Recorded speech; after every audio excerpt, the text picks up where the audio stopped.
It's 10 o'clock and it's time to start our event today. And I want to welcome you all with us. This is our 178th monthly event and our 7th virtual event. We thank you that those of you who were able to reschedule and join us today. A month ago today, a lot of us were freezing and had no power. And so we're glad that y'all were able to be with us again today. And before we start the program, I want to let you know that we have 70 people with us today from all over Texas, Michigan and Indianapolis. No, excuse me, Minnesota and Indianapolis. And our next event will be held on April the 20th. And the programs will feature the Texas Rangers Room from the Heritage Museum in Falfurrias, the McAllen Heritage Center, Clients Cafe Building History and the Rockport Center for the Arts, and You're doing that one. And a presentation by the Rio Grande Valley Civil War Trail representative Roseanne Baca Garza about U.S. colored troops and Confederate soldiers of color in the Rio Grande Valley during the U.S. Civil War. So we look forward to that. We also have our May programs already scheduled, and we're also even scheduled into October, but we're hoping that we'll have some opportunities then to actually be with you in person. So we hope so. So I'm going to go ahead and if Mike's ready and if Sandra's ready, our first presenter, we're going to go ahead and start the program. If I didn't introduce myself, I will. I'm Nancy DeVinny, the Executive Director of the Texas Tropical Trail Region. I'm at my home on Lake Corpus Christi in Live Oak County. And we're going to start off today with a program about the Callandret Black History Museum of South Texas in San Benito. And Sandra Tumberlinson, treasurer of the San Benito Historical Society, is going to tell us about this museum, the only Black history museum south of Houston. Thank you, everyone. Most people believe the Rio Grande Valley is not a place where Blacks live or have ever lived, and so history tends to overlook us. But did you know that the Underground Railroad came right through here, and that Buffalo soldiers were stationed 30 miles from here during the last battle of the Civil War? My name is Sandra Tumberlinson. My goal is to educate the world about the great place I was born, an important place where history was made. This Callandret Black History Museum is a good start. Next slide, please. A Black History Museum where? By the Mexican border? In the Rio Grande Valley? Nah. Yep, it's true. And here's how and why it started. When the Historical Society was offered $1 a year lease by the San Benito School District for the old colored school building, which they didn't want anymore, we were excited. Knowing the history of the building, we realized we could create a Black History Museum and take the old building back to its original look and purpose, a building for the education of Black children. Next slide, please. So we renovated and set up the classroom the way it was 100 years ago in 1921. Every time men came into work on the building, they'd ask, what was this building used for? And I'd say, it was a school for Black children. What, they'd say? And I would rephrase it and say, oh, it was a school where the Black kids from San Benito had class. And they'd always ask, what do you mean? Or they'd say, I didn't know San Benito had Black people. Comments like those are some of the reasons the San Benito Historical Society established this Callandret Black History Museum. Next slide. Not only do we recognize and honor the city's past, its existence is important because the museum educates people about the pioneer Black families who lived in San Benito and whose contributions are still felt. Within 3 months of leasing the building, we opened. Linda Callandret Brock, the baby in the picture being held by her grandmother, Fanny Callandret, lived to see it and attended the grand opening in February 2020, held just days before the country shut down due to COVID-19. Next slide, please. With this museum, we recognize that a group of people, unlike those around them, lived, loved, and made a difference in the world. Join me now as I tell you briefly about our hero of history, Joe Callandret. Next slide. Mr. Jean-Marie Callandret, or Joe, as he was known, was a French and English-speaking Black Louisiana native who immigrated to San Benito in 1908, just 4 years after the town was founded. Why did he and his family come way down here? We speculate, based on his business dealings, that he discovered land opportunities for someone not afraid of hard work, and he knew many of the town's white founders, many of whom were from Louisiana also, and who had made it big at Spindletop. Next slide, please. Joe bought a large tract of land adjacent to the railroad tracks and farmed, started the first garbage collection company in town, bought and sold land, developed the Callandret subdivision, and worked for the school district, which was incorporated a year after he and his family arrived.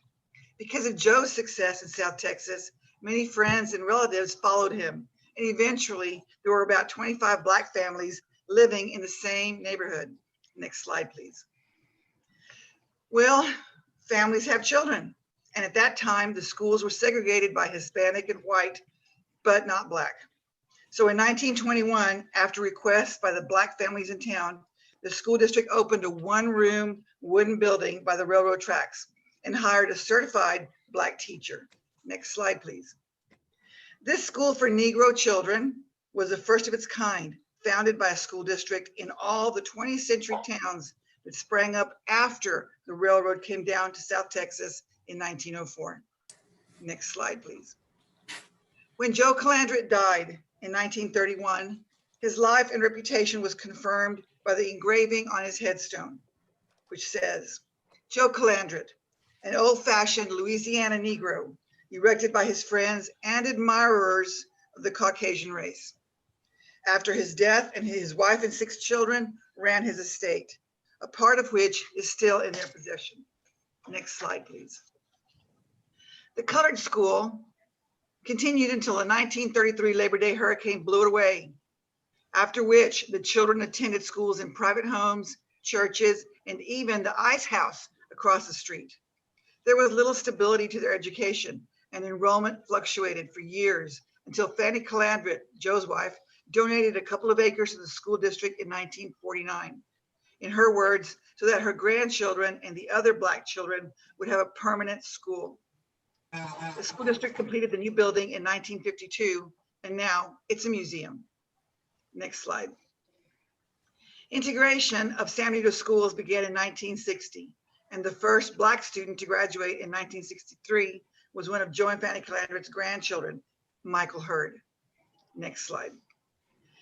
Now, look for a museum. Now let's look at the museum.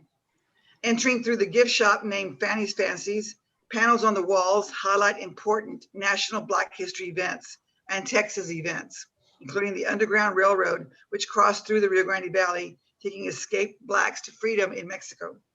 Next slide. Next, you would see a replica of the 1921 classroom, furnished with antique desks, a piano, original windows, and other items similar to those in the photos we have of the actual school.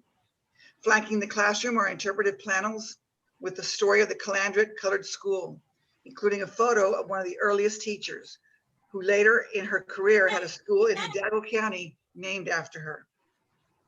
Next slide, please. In the final section of the museum, family trees of the major Black families are set in relation to each other, with the pictures of individuals color-coded to match their ancestry, completing the family stories. Next slide. Mr. Willie Earl Smith, a young man born and reared in San Benito, Texas, and who received his early education at the colored school, is featured prominently at the entrance to the media room. As head of security at the Austin Hilton, Willie met then Senator Obama during his presidential campaign and was invited to attend his second inauguration. It's amazing. A little boy who attended a one-room school, segregated school, is recognized and honored by the President of the United States. And it all started in San Benito, Texas. Next slide. What's in our future? We're planning an oral histories booth where anyone, not just Black families, can tell their story for posterity. We're going to convert the playground into a pet-friendly neighborhood park with the help of the San Benito Rotary Club. And expanding the building, we're going to be able to host national and state dignitaries, symposiums, and club events, as well as family reunions. We recently hosted a reception after the burial of one of the last Callandrets in town. Do you want to be a part of the biggest surprise in Texas? Come join us. We'd love to meet you. Next slide. Thank you very much.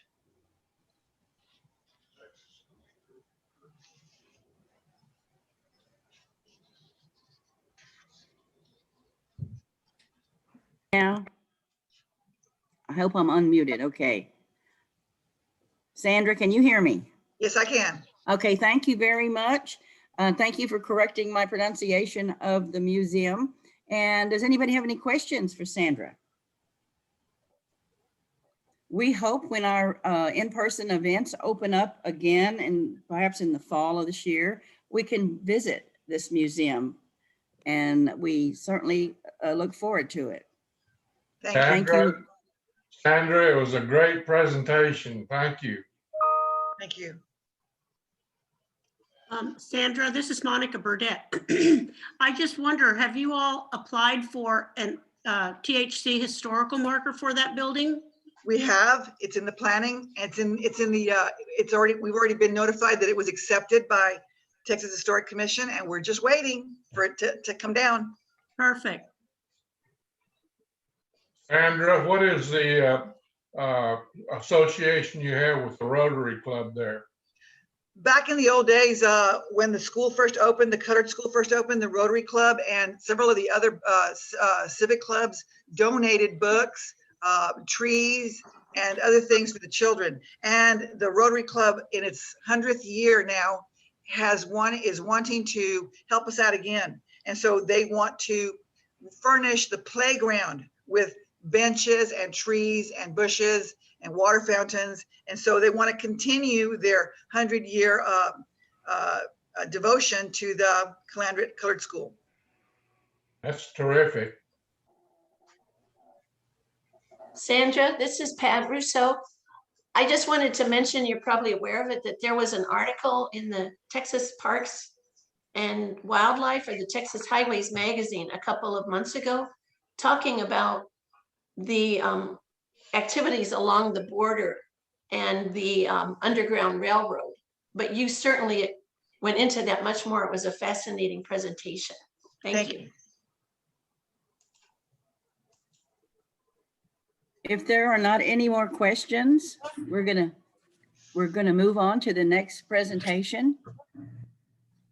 Our next presentation is going to be presented to us by Lilly Wilkinson. She is an owner of, she and her husband own Ram House Movers in Sinton. And Lilly is also a newly elected San Patricio County Commissioner. And she has been to one of our meetings a few years ago to tell us about moving buildings here and there. And one of our programs, our last program for today, is going to be the Laureles Ranch House Museum down in Brownsville. And her company moved that ranch house museum. So keep that in mind when you see that later today. They moved that museum from the Corpus Christi area to Brownsville, which was about 150 miles, I believe.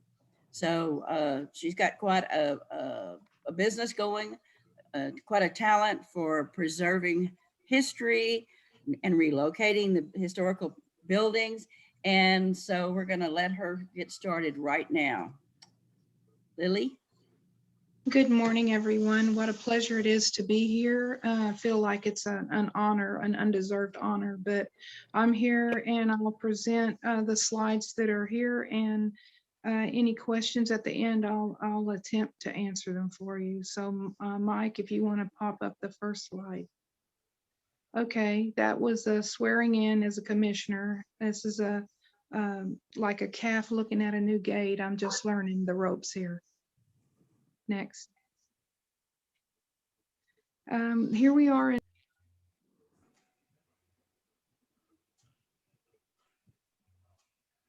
Lily has muted herself. We were praying in the middle of the street on Highway 77. We were moving the Shelton House, which was 285 tons, 41 feet high, 50 feet wide, and 75 feet long. And that's my husband. My back is to you with a little ponytail, and my husband to the right of me, and then Dodson House Movers on the left from San Antonio. Whenever we move a big house, or something like that, usually house movers from all over the state will come around and want to participate in it, and that was move day. So we always, I always start all my moves, no matter how big or small, with the Lord Jesus Christ. Next.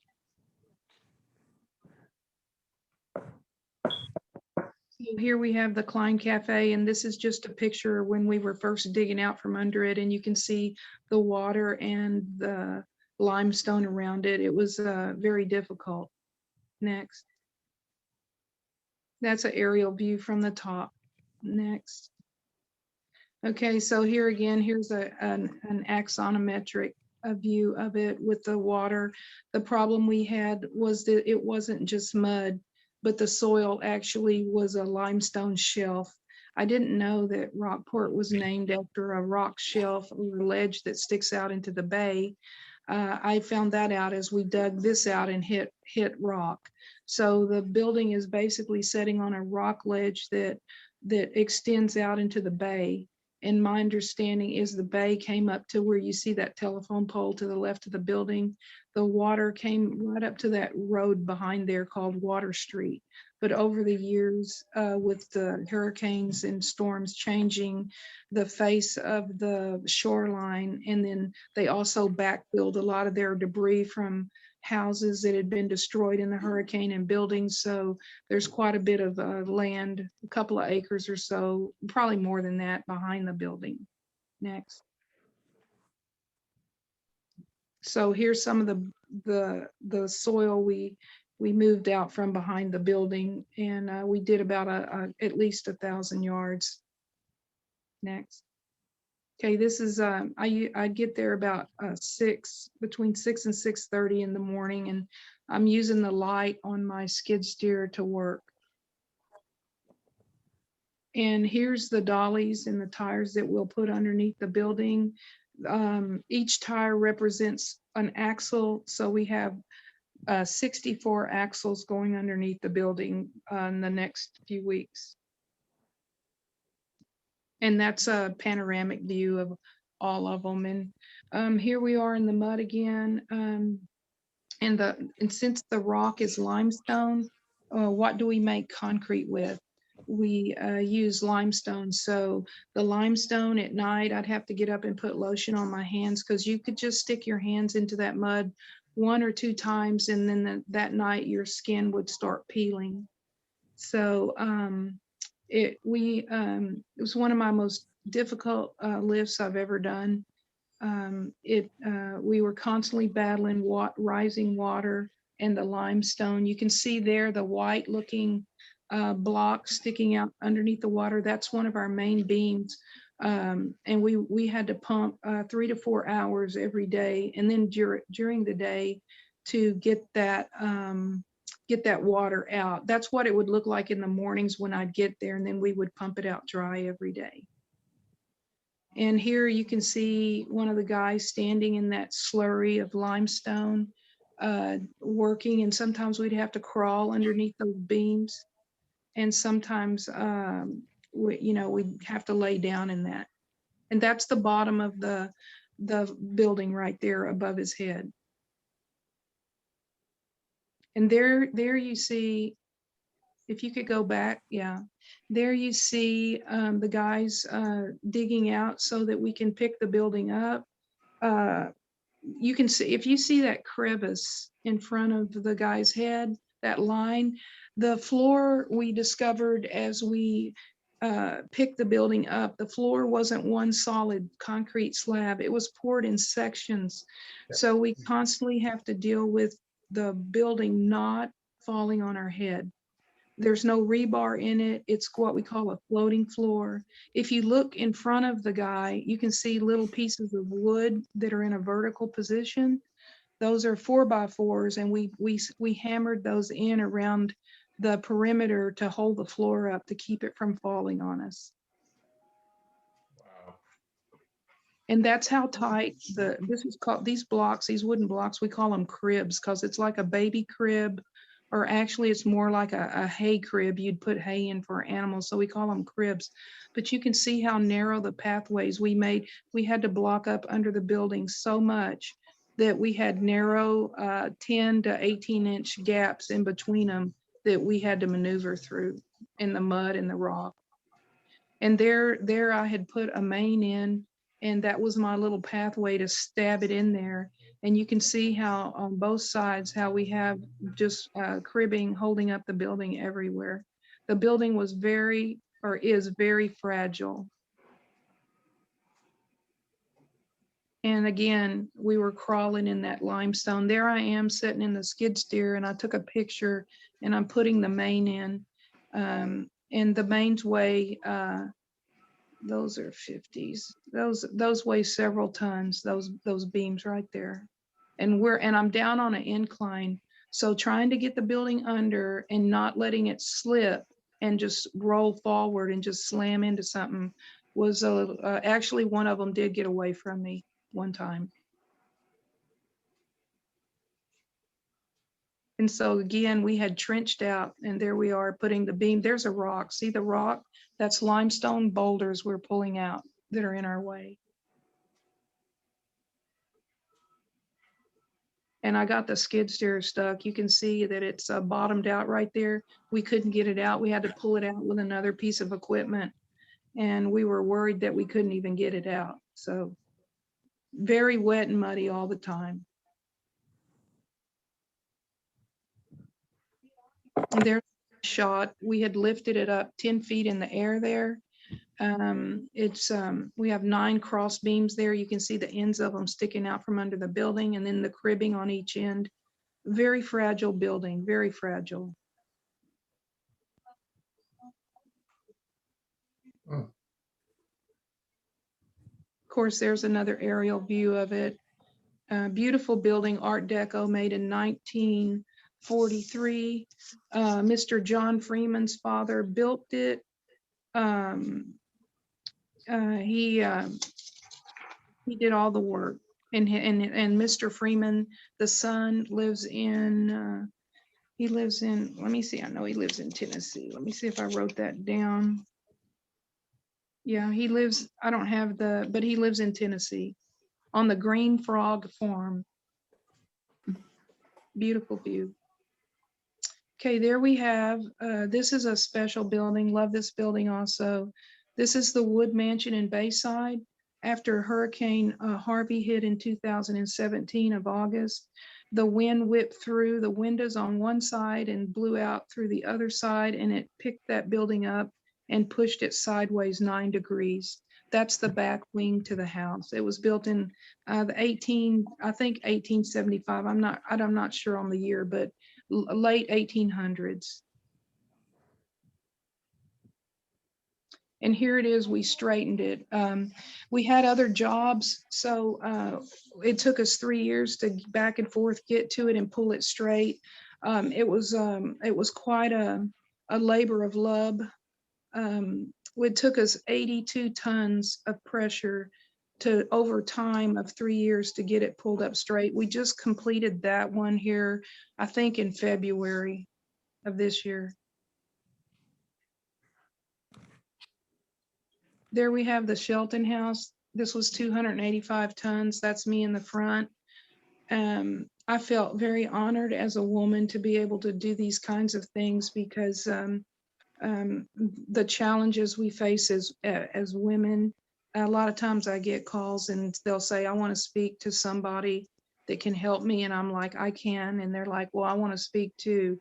Don't you have a owner or something? And so we go through a few questions before they finally realize that I'm the one that's going to go out and look at the job and talk to you about it. So I get that a lot, but very beautiful house. This was a 1905 house, 50 feet wide, and we moved it whole, 41 feet high,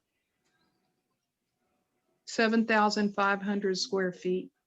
And this is the beloved Stillman house, Charles Stillman. So much history here. This one, the city of Brownsville called me to move, and I thought that it was a prank call because I'm here in the Corpus area, and I called them and asked them, why would you want me to move? The city of Brownsville came up on my ID on my phone, and I asked them, why would you want me to move a house in Brownsville? And they were like, no, it's in Corpus. And then I was like, why do you want me to move a house in Corpus for the city of Brownsville? So I thought they were joking. And then I asked them, well, where's the address? And they said, well, we don't know where it's at. They said, you'll have to find it. We're going to give you one clue. It's somewhere near Old San Patricio, and it's by a lake, Round Lake, not Mathis Lake or Corpus Christi Lake, but Round Lake. So it took me, I somewhat believed them, and it took me 3 days to locate the building, and it sat in a pasture. Lily, With is trees. it, excuse me, is that the Laureles Ranch House? Yes, it is. It's a Okay. Charles Stillman house. Here's another picture when we got it to the lot in Brownsville. It is 1840. So it's one of the oldest houses in Texas. It's the longest structure, longest distance of a two-story house moved in Texas. We moved it 200 miles from start to finish. It took us 8 days. It took us over a year to find a way to get it there because it was just impossible to move something that high and not hit some kind of restriction that a red light, something that said you can't do that. So we got it there, and it was so like I said, it had trees growing through it. It was shaky. We made world news.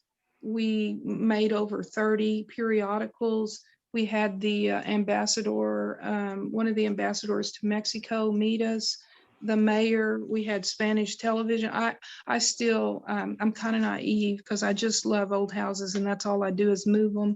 Unfortunately, I'm a commissioner and I don't really care for politics, but I found myself in a spotlight, and I didn't understand what the deal was with the house. But then as I learned history, just like I'm learning about the Black school in the Valley, you learn the history and you find out that Charles Stillman is the father of overseas banking.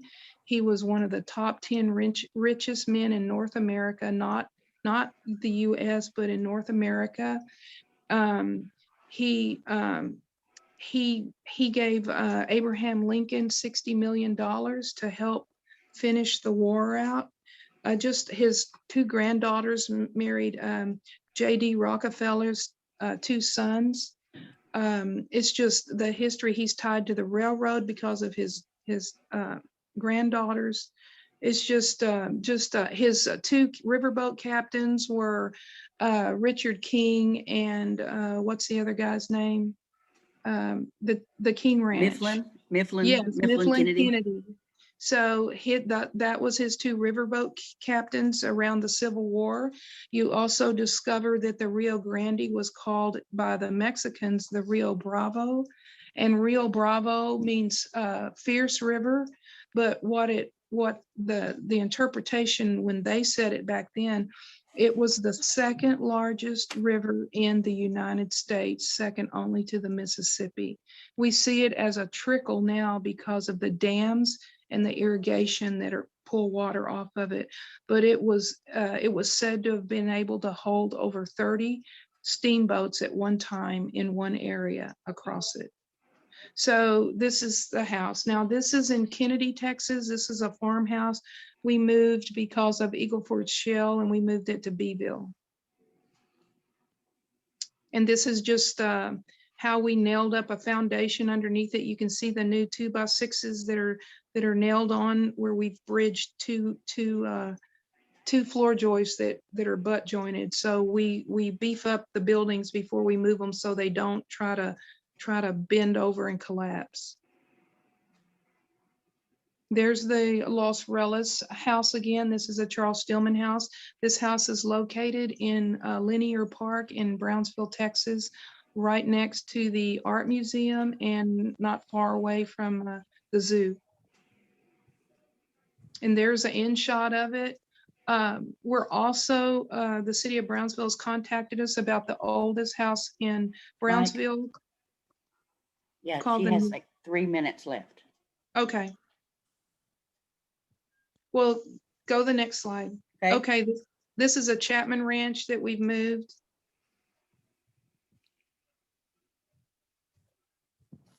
This is a Chapman Ranch house. This Chapman Ranch house going over railroad track. You want to tell the story about the railroad? Yeah, we were going across this track in Driscoll, and it's a normal track we go through, and a train started coming, and the arm went down, and the train it was just the engine, and he was far enough away. I was angry with him because he tripped those arms, and he didn't have to. He was just barely moving, and he still did it anyway. So he caused us to panic, and we thought we were going to die. This is a dollhouse built in a child's playhouse in the late 1800s, and we took it to Fredericksburg from Sinton. And you can see the sign on the back says a princess is waiting. Some little girls. There's a building up on in near Callandret, and we're only a couple of inches from the Redbird Lane and the curb right there, the concrete wall. We have tight fits. And I guess that's an accommodation letter for a good job done. Chapman House, built in the 1920s, and there's an overpass we were supposed to go under, and they hung the concrete before we got there. So we had to do an alternative, which is right there. We had to go around it, and we cleared that by just a couple of inches. Everybody was having a heart attack behind me. Fulton, Texas, we took that down on the ground and moved it across the bridge. There's just showing how we block it and take it down, and we're close to a telephone pole, just an inch away. Yes. There we're coming across the bridge at Fulton. There's the railroad track where the arm went down in a Chapman Ranch house. They made about 119 of those. There I am, sweaty and hot and ugly. And that's the Shelton House in Refugio. This is in Mathis, trying to pull down a narrow road. I'm sitting on the bumper. And that's it. Thank you for the fascinating look at your business, everyday business. We appreciate what you're doing to save these wonderful buildings, relocating them. And we have just a few minutes, very few minutes, but do you have anybody have any questions? Nancy, there's a couple of questions in the chat from Alan Hayes. I know the new location, is it not your responsibility, but can you comment on the current efforts to build a foundation for it at the new location in Rockport? Well, the owner that's taking ownership of the building, he's building the foundation. I think yesterday they had a test on the concrete to make sure that it would hold the building up. So I don't know what that report is yet, but we were waiting on that report. But it's a very big foundation in the ground to hold that thing up. If I may, The Klein Cafe weighs 245 tons, and when we put the additional steel in it, it'll weigh maybe 30 tons more.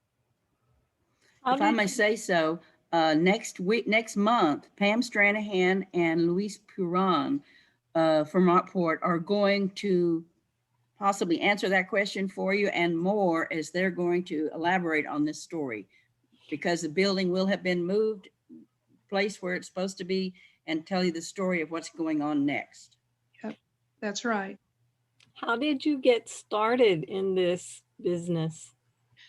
I did it kind of by accident. I had a little house moved and the guy was kind of dishonest and he did such bad work. And I had a construction background. So I said, hey, I can do this. And I prayed about it and felt like that was an option for me. And I talked to my husband and he was foolish enough to say yes. So I'm fixing to retire. So I'm retiring now. I'm phasing out my moves now. Thank you, everyone. Lily, Well, I can just say, I think we're so lucky in Rockport that this is one of your last moves because this is such an important building to us. And by the way, it's probably going to be moved, for everybody listening, it's probably going to be moved. I would say it's going to end up next week. Is that right, Lily? And did you say it's going to take about 2 days to move it just those, 5 blocks or something like that? Yes, because we have to turn it around the opposite direction. And so it'll probably take a little, and this building, we didn't know how fragile it was until we started lifting it. We didn't know anything about the building. So as we lifted, we discovered more and more things that were wrong with the building. So it is a very, very sensitive move.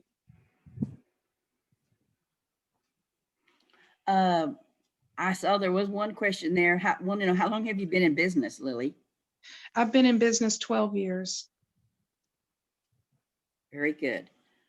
So if there are not any more questions, we're going to move along. And I want to just say one thing. Thank you, Commissioner Burdette, for kind of putting the spotlight on this so that 2.5 months ago, we put it on the list of programs that we wanted to feature. And little did we know that it would become a 2-part program with today and next month telling the rest of the story. Great, yes, because Y'all there is have a another great- part to the story. Right. Yes, right. Monica, it's good to see you and all of you, and y'all have a great group. I love Tropical Trails. Thank you for what you do. Thank you for being with us, and thank you for all that you've done for historic preservation. All right, bye. Thank you. Okay, so then we're going to move along to our next program, and it is the Laureles Ranch House Museum from Brownsville that we just saw in different stages while Lily and her folks were moving it to its present location in Brownsville.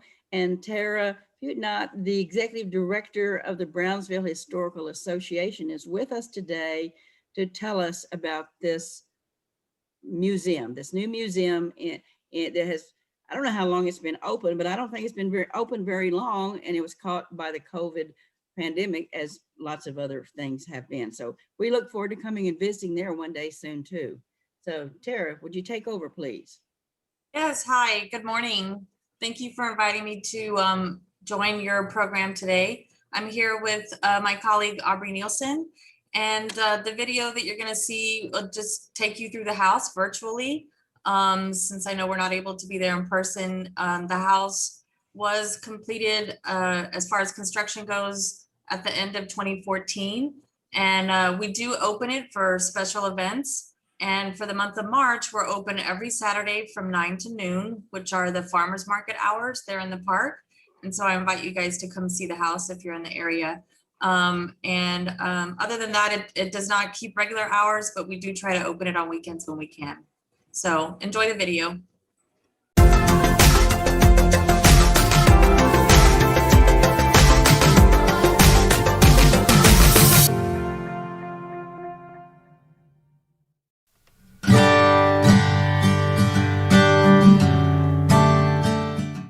Welcome to our virtual tour of the Laureles Ranch House Museum located in Linear Park in Brownsville, Texas. The house is managed by the Brownsville Historical Association.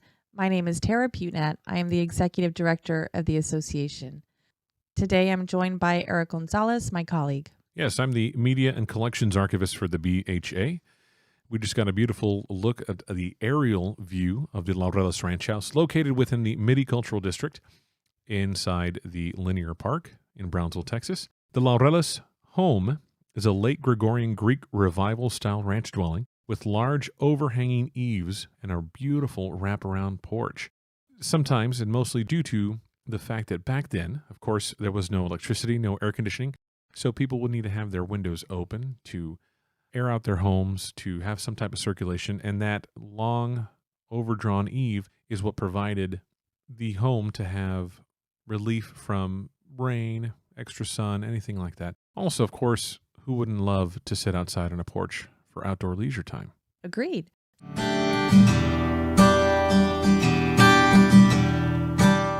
So now you're taking a look at the passageway between the house and the kitchen. The kitchen is not original to the house. It was built here on the site. It does represent what a kitchen might have looked like in those days. Yeah, most houses at this time usually had separate kitchens from the actual living quarters of the home due to several different facts. Of course, if, again, stepping back in time, no natural gas, no electricity, so you had to cook with an open fire, open flame. And you didn't want the fumes and those kinds of things getting to bedrooms or other living quarters. And also due to the fact, just in case there was some type of fire, some type of incident like that, you would be separate from the actual living quarter of the home. So this is a very historical, accurate representation.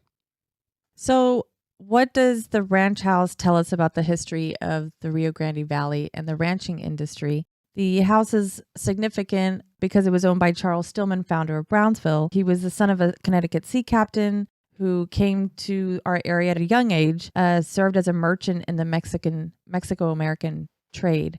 He was also in the ranching business. As you can see here, many of the hardware, for example, these hinges that are on these shutters are accurate from that time period. We tried to save as much as we could during the restoration process of this home. Some of the shutters are original. Some of those hinges are original. So we're looking at pieces that are over 170 years old in some cases. Yes, so we tried to keep as much of the original house as possible in the restoration. We also tried to depict the great expanse of land that it would have been on in Nueces County. And there are outdoor bathrooms and a replicated small horse stable on either side of the house. Exactly. So the whole idea was just keeping that ranch theme intact here, even though it's smack dab in the middle of the Midi-Cultural District and downtown area of Brownsville. And as we were looking here at the front door, that is the only original glass that is on the home. The windows, most of them were already in very bad shape, but those windows that are on both sides of that door are original. So again, over 170 years old. Yes. So according to architectural historian Stephen Fox from Rice University, he describes the house as a center passage side gabled pitched roof wooden cottage encircled by shed roof galleries and incorporating brick fireplaces and chimneys. And you'll see those chimneys as we go through the house. Those are not original. They had to be rebuilt once we moved into the new site. Correct. Much of the artwork that you see, and also with those Remington bronze statues here in the museum space, is us trying to, again, tie in that Western theme, that ranching theme, that cowboy theme that this house basically represents due to the fact that it was originally built on a ranch that was located slightly north of Brownsville, not slightly, about 2 hours more or less. But again, had that historical tie because it belonged to the founder of Brownsville, Charles Stillman. Yes. So as we move through the house, you will notice there are different colored paints on the walls. All of that is original. We did not touch up with any new paint. A lot of the doorways, you could see different passageways. All of those are original. We did not want to modify anything that was still intact and still part of the original house. Again, so yeah, we just, anytime you do this restoration process, you just try to keep everything or as much of it intact as you possibly can. And again, they would have had all these windows. They would have had all these doors for breezeways, for passageways, for keeping the house cool, especially in those hot Texas summers that we have here.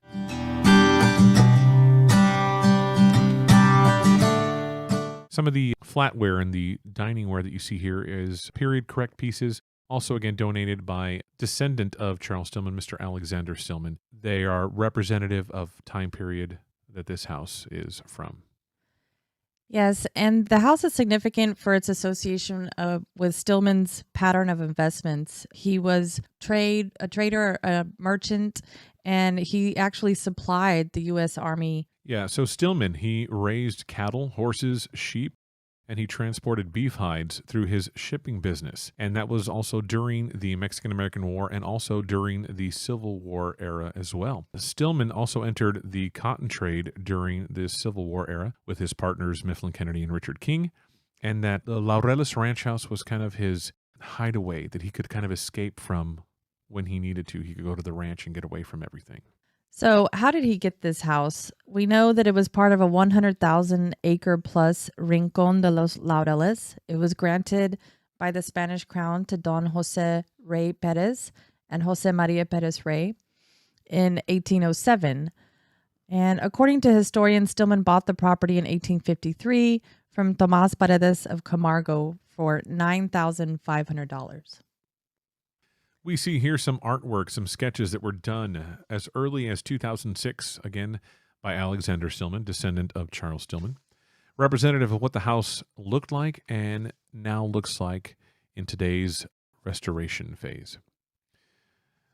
Also, we again have all this beautiful artwork that was donated by Mr. Stillman that is keeping that Western kind of theme alive throughout the house.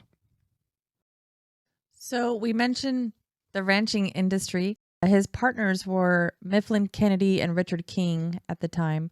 So they had a great influence on ranch life and the house and Stillman's business dealings. So the house changed hands a few times, different owners, but we tell the story through Charles Stillman's perspective. That's right. And so it's really to typify the whole ranch history of some of the big families that were down here, like the Kings, the Iturias, and the Garcias, that really Southern Texas was built upon, that kind of ranching history, that ranching industry.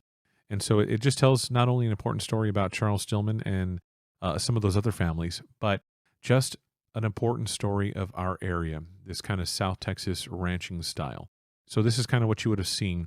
A very, small, not very drawn out home, nothing fancy. Of course, now you will see some of the modern accoutrements that we've added, such as air conditioning, track lighting, things like that, because we've turned it into a museum. But you would have seen a very small, humble footprint of a home. You have 2 bedrooms upstairs, and then you have 2 main living spaces downstairs. Yes, and so the first bedroom that you looked at would have been the children's bedroom, and across the way, Charles Stillman's bedroom. Downstairs, again, there were only 2 rooms there. They were very simple and quite small. That's right. So it was a small ranching cottage, basically, something that was sitting out on a large acreage area, but it tells the story of ranch life, the simple life. You worried more about your cattle and your horses and things than you did about yourself in some cases. You just needed basically shelter from the elements. Yes. So we feel that the house tells the story of the ranching industry and enables us to share that story with the valley in our area. It was through Charles Stillman's association with the ranchers that we talked about earlier that his presence was really felt in South Texas. That's right. And so here we are again looking at a beautiful outdoor shot of the Laureles Ranch House. And this actually reminds me that we wanted to talk to you all about coming up in March for Texas History Month. We have an event every Saturday called Ranch Days. And so we're going to have the Laureles Ranch House open to the public from 9 to 12. And we're going to have a lot of different events going on. And so we encourage everyone to come on out to see us at the Laureles Ranch House, located again in Linear Park, part of the Midi-Cultural District here in Brownsville. Yeah, so there'll be various activities on those days. And for more details, we will have our schedule of events and information on our Facebook and social media pages, as well as our website. That's right. And that website is www.brownsvillehistory.org, or you can look for us as the Brownsville Historical Association on Instagram and Facebook as well. Thank you so much for joining us.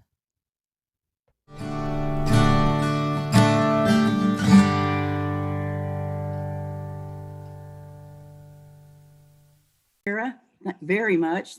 The building is beautiful and looks great. We can't wait to be there sometime soon.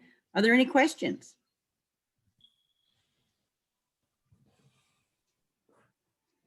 We will look forward to being there again, for the first time soon. And we thank you for being here. And we know there are a lot of other properties that we have not yet explored through our virtual partner events from the Brownsville Historical Association. We look forward to working with you in the future, Tara, to see some more of your properties. Thank you very much.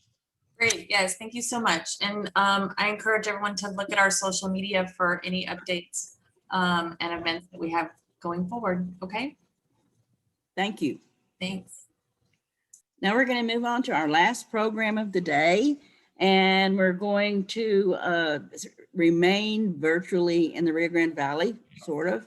We're going to be in Rio Grande City, and we have Sara Michelle Hernandez, the tourism director for the city of Rio Grande City, with us today with some vintage photos of Rio Grande City that she's going to tell the story, the history of Rio Grande City through these photos. So if you'll start, Sara and Mike, we're ready to go. Okay, great. Good morning, everyone. My name, like Nancy mentioned, is Sara Hernandez. I work for the city of Rio Grande City. And a few months into my employment, the city hall moved into a new building. The building that they were in was actually the historical home of John Peter Kelsey, built in 1877. So we transformed the former city hall into the Kelsey Bass Museum. Kelsey for the first owner and Bass for the last name of the last owner. So we have a little video presentation. Rio Grande City has a lot of history, so this is just a really quick summary of some photographs and some of the things and projects we've done during this pandemic. Unfortunately, we're closed right now due to county orders, but once everything gets lifted, everybody gets their vaccines, we're really looking forward to welcoming everyone back to the museum because we have a lot to show.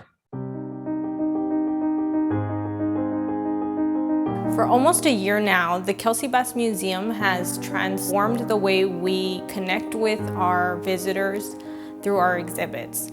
We had become accustomed to having our permanent and rotating exhibits here in the museum for visitors to enjoy, and we've changed our way of operating so we continue to connect with the public through virtual exhibits. All of our virtual exhibits revolved around our archived images, some of which had never been released publicly before, and we did this through our social media and our website. This was a way that we continued to connect with the community and our visitors. Even though the doors to the Kelsey Bass Museum were closed, our exhibits continued.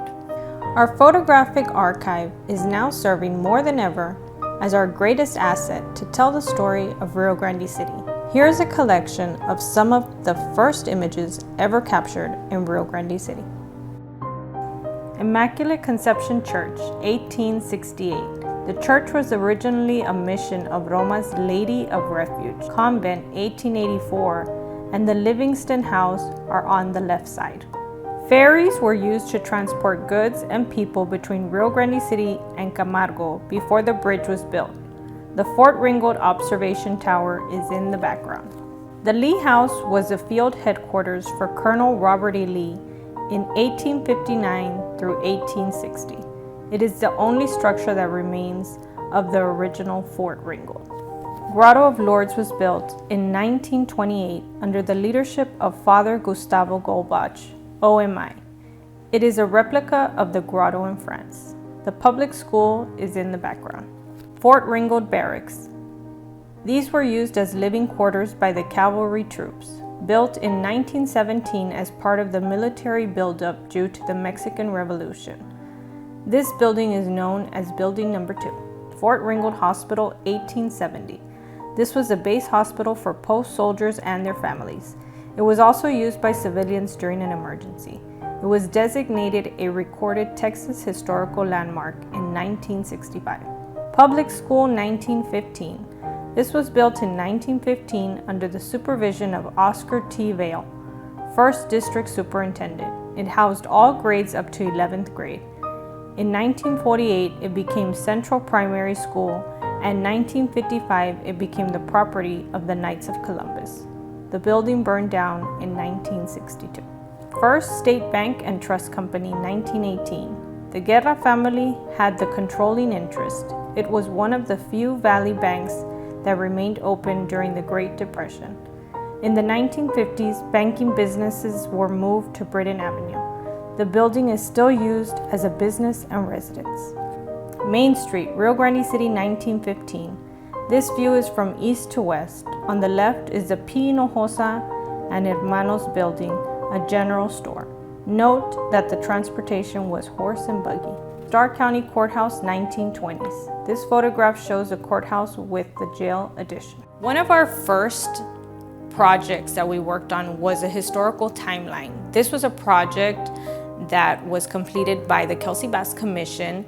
Since its inception in 2016, this is a project that they were very passionate about, having the timeline of Rio Grande City out there for anyone who would come and visit the city, for students who came to research some of the history of their town, and for anybody else who took an interest in this community. In order to create a more dynamic version of the timeline to appeal to a younger audience, the Kelsey Bass Museum worked for the first time with a motion graphic artist, which combine archived images, music, images, and documents.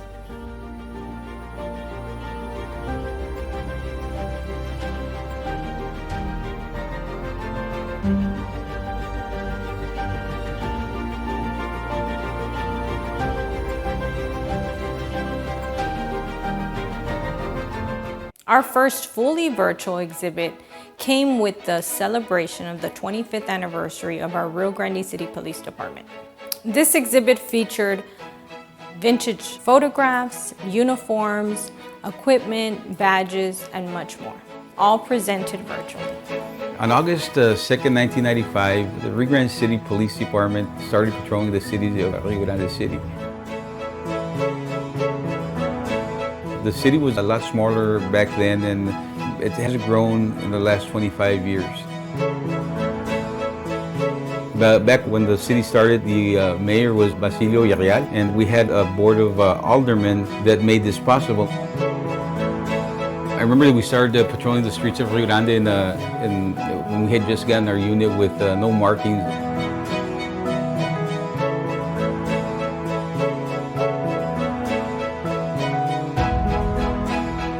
We live in a great city, and even if times are tough and things change on and off, we've been able to succeed in what we do, and we thank our community for that.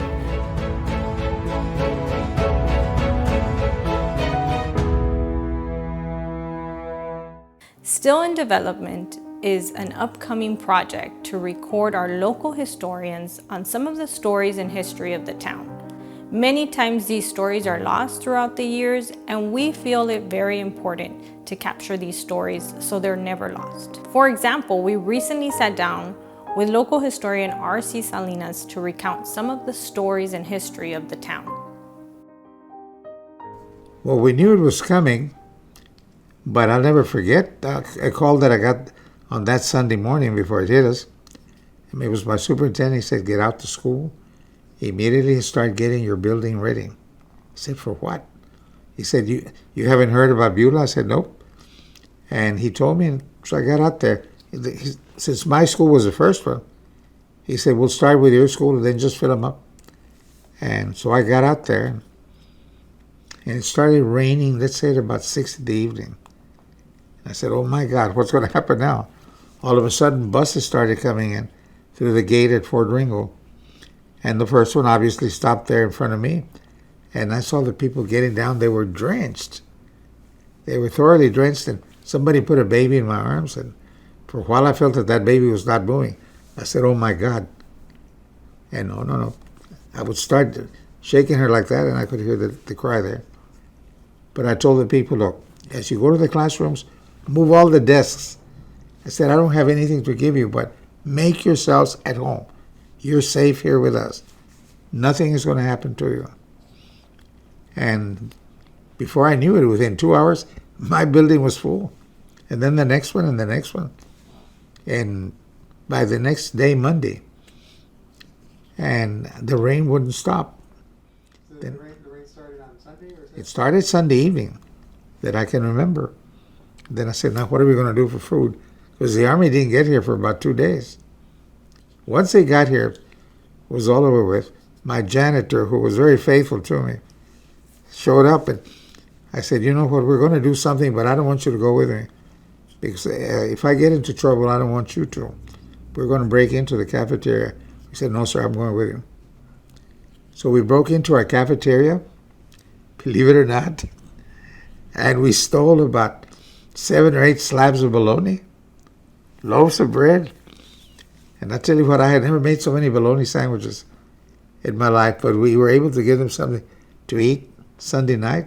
And throughout the day, Monday, I would say, no tenemos nada más, and all that, but we kept them going. And when I told my boss what I had done, I said, don't worry about it. That's all there is to it. Now, try it right now to say, you've broken federal law.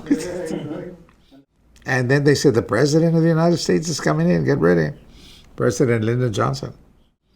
He went into the cafeteria to eat supper with the migrants.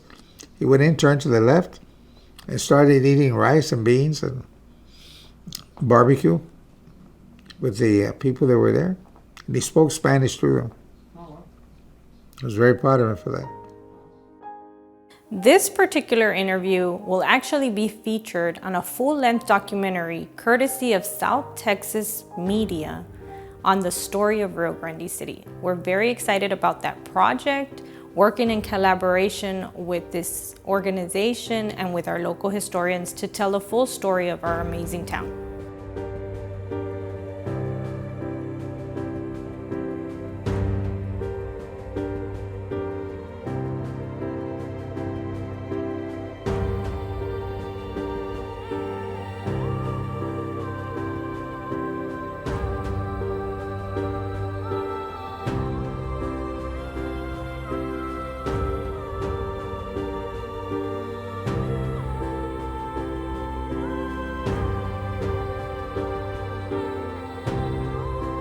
These are some of the ways the Kelsey Bass Museum has adapted to the current pandemic. We're hoping to open our doors very soon to the public, but in the meantime, we look forward to continuing to connect with our visitors.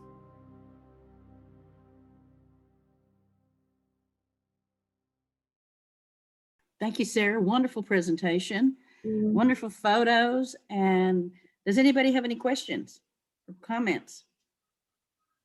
Just want to comment that this is such a fine example of taking the times that we've been through over the past year plus some time and turning a museum into something that some people think is a static institution into something that is dynamic.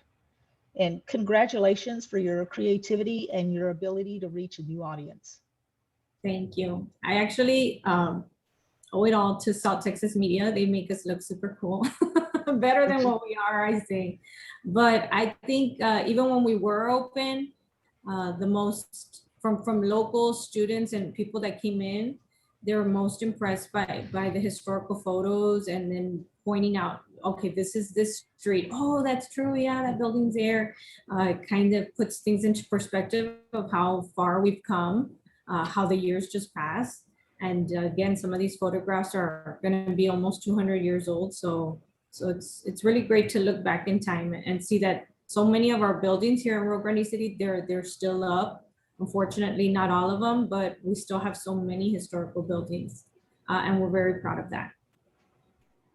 Thanks again. Until we can be in Rio Grande City again in person, we are glad to have this presentation, and we are recording all of the programs today, and they'll be available to everyone in another few days, so you can watch again or share them with your friends and family. So thanks again. Thank you. Valerie? Nancy? Yes. It's Monica Burdett. I just wanted to say that my sister and I, even though it wasn't 200 years ago, but my sister Laura, who's watching also, we both we lived in Rio Grande City and went to high school in Rio Grande City. And at the time that we went to high school, it was actually on the campus of Fort Ringgold. So we actually attended classes in those buildings that had been barracks. And the hospital was the home ec building, had been the hospital when it was Fort Ringgold. So, you know, we actually participated in history in a way, and it's really neat to see those old pictures. Thank you very much, Sarah. You're welcome. I also went to elementary school in the barracks too, so it served as a district for a long time. Yeah. Thank you. Thank you. Valerie?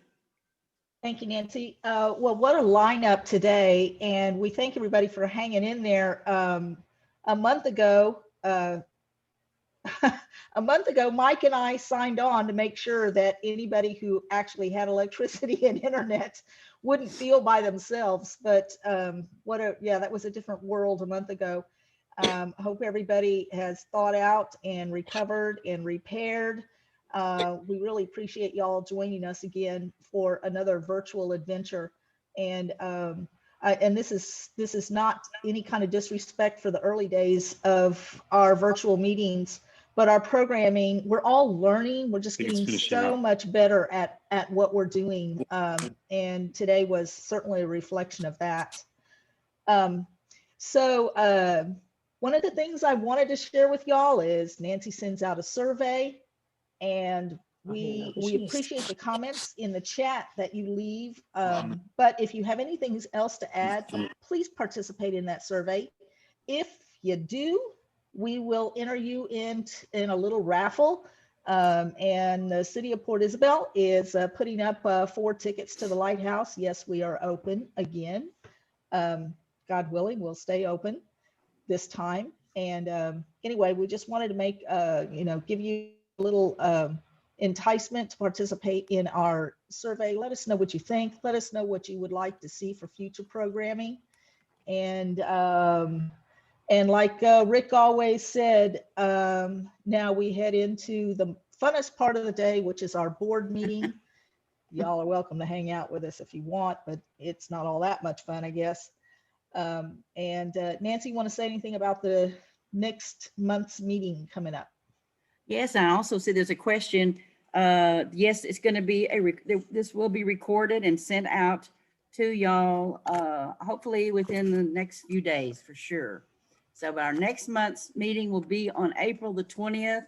And one of our programs is going to be a follow-up somewhat of the Klein Cafe building in Rockport. Pam Stranahan and Luis Puran from the Rockport Center for the Arts are going to bring us up to date on how that's coming along. And then we're going to have our other programs will be the Texas Rangers Room from the Falfurrias Heritage Museum. The McAllen Heritage Center is going to be with us. And then we're going to have a presentation by Roseanne Baca Garza from the Rio Grande Valley Civil War Trail, titled U.S. Colored Troops and Confederate Soldiers of Color in the Rio Grande Valley during the U.S. Civil War. So we have another variety of topics up for next month. Nancy, may I add one more thing? May I add one more thing, Nancy? Yes. I forgot to tell y'all that the Texas Country Reporter honored us by selecting us to be filmed by them last month. And they will be airing that presentation in September of next year. Great. We look forward to seeing it. And congratulations to all of you for that honor. Thank you. Thanks to Mike Carlisle. We couldn't do it without Mike and his Zoom expertise. And thanks to all of you. We couldn't do any of this without all of y'all for being with us. And some of you have been with us for almost 15 years and more. And we look forward to hopefully being able to join you again in person sometime this year. So in the meantime, we'll see you next month. Thanks.